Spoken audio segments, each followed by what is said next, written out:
یہ سورہ انفال کی آیت نمبر 45 کی تفسیر میں علامہ ابن کثیر نے لکھا، غالباً بیہقی کا حوالہ دیا ہے کہ 3 مقام ایسے ہیں جہاں خاموش رہا جائے گا۔ ایک تو جہاد، میدان قتال، میدان جہاد، دوسرا قرآن کی تلاوت، اور تیسرے جنازہ لے چلنے کے وقت۔ آپ کو زور سے کچھ بھی نہیں پڑھنا ہے، زور سے کچھ بھی نہیں پڑھنا ہے۔ اگر آپ کچھ پڑھنا چاہتے تو دل میں اس میت کی ترقی درجات کے لیے، مغفرت کے لیے دعا کرو۔ لیکن ہم بہت چلاتے ہیں۔ میں نے دیکھا ہے جب محمد رسول میں گیا تھا تو انتقال کا جنازہ جا رہا تھا تو مسجد جو صدر صاحب جو بھی آ جا کے تھے جنازے کے، اور سب لوگ آگے چل رہے تھے، کیا بولتے تھے؟ حسبی ربی جل اللہ ما فی قلبی غیر اللہ۔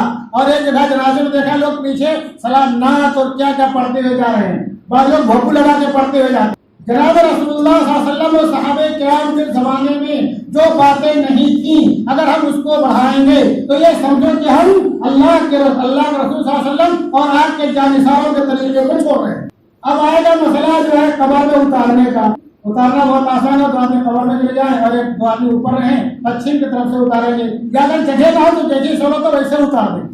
اور قبر میں اتارنے کے ٹائم جو دعا ہے وہ ہم کو کسی کو بہت کم لوگوں کو یاد ہے، بسم اللہ وباللہ وعلی ملت رسول اللہ، بسم اللہ وباللہ وسنت رسول اللہ، بسم اللہ وعلی ملت رسول اللہ۔ مختلف طریقے سے احادیث مقدسہ میں دعائیں ہیں میت کو قبر میں اتارنے کے ٹائم۔ اب قبر میں اتارنے کے بعد کیا کریں گے؟ ہم خالی چہرہ قبلہ رو کرتے ہیں، ہمیں خالی چہرہ قبلہ رو نہیں کرنا ہے، ہمیں پوری باڈی قبلہ رو کرنی ہے۔ دھیان دو، میں پوری باڈی قبلہ رو کرنی ہے، خالی گردن مروڑ کر کے چہرہ قبلہ رو نہیں کرنا ہے، پوری باڈی قبلہ رو کرنا ہے۔ آپ کولہے کے نیچے کچھ رکھ دیجئے اور آخر میں پیر کے نیچے کچھ رکھ دیجئے، موڑھے کے نیچے کچھ رکھ دیجئے اور سر کے نیچے پوری باڈی قبلہ رو ہو جائے۔ اور اس کے بعد تختہ لگا دیں گے اور پھر اس طرح سے پھر مٹی دینا جو شروع کریں گے وہ سر کی طرف سے کریں گے، 3 مٹھ بھر کے، دونوں ہاتھوں سے بھر کے مٹی دینا ہے، جس کو انجورا بولتے ہیں دیہاتی بھاشا میں۔ پہلی بار میں منہا خلقناکم، دوسری بار میں وفیہا نعیدکم، اور تیسری بار میں ومنہا نخرجکم تارۃ اخری۔ 3 انجورا مٹی دینا ہے، تینوں بار یہ دعا پڑھنی ہے۔ قرآن کی آیت کا ٹکڑا ہے۔ مٹی دے چکنے کے بعد جب قبر برابر ہو جائے تو اس پہ پانی چھڑک دینا چاہیے۔ اللہ کے رسول صلی اللہ علیہ وسلم نے ایک موقع سے پانی چھڑکوایا ہے، اور اس کے بعد کچھ دیر وہاں رکنا چاہیے۔ رک کر کے میت کی مغفرت اور تثبیت یعنی ثابت قدم رہنے کے لیے دعا کرنی چاہیے۔ جو اللہ کے رسول صلی اللہ علیہ وسلم ثابت ہے وہ نہیں کرتے، ہم کیا کریں گے؟ جنازے کے بعد بھی دعا کریں گے، جبکہ جنازہ خود دعا ہے۔ ہم کیا کریں گے؟ میت دینے کے بعد وہاں ایک ساتھ دعا کرائیں گے، سب آمین بولیں گے۔ کچھ کو پتا نہیں ہے مولانا نے دعا کرانا عربی میں کیا بولے پتہ نہیں، کہاں آمین بولنا پتہ نہیں، جب مولانا کی سانس چھوٹے گی وہاں سب آمین بولیں گے، عربی میں وہاں دعا کرا رہے ہیں۔ پھر کیا کریں گے؟ بہت سے لوگ 40 قدم جانے کے بعد دعا کریں گے، پھر کیا کریں گے؟ گھر میت کے گھر آ کر کے بھی دعا کریں گے اور کھانا کھا کے جائیں گے۔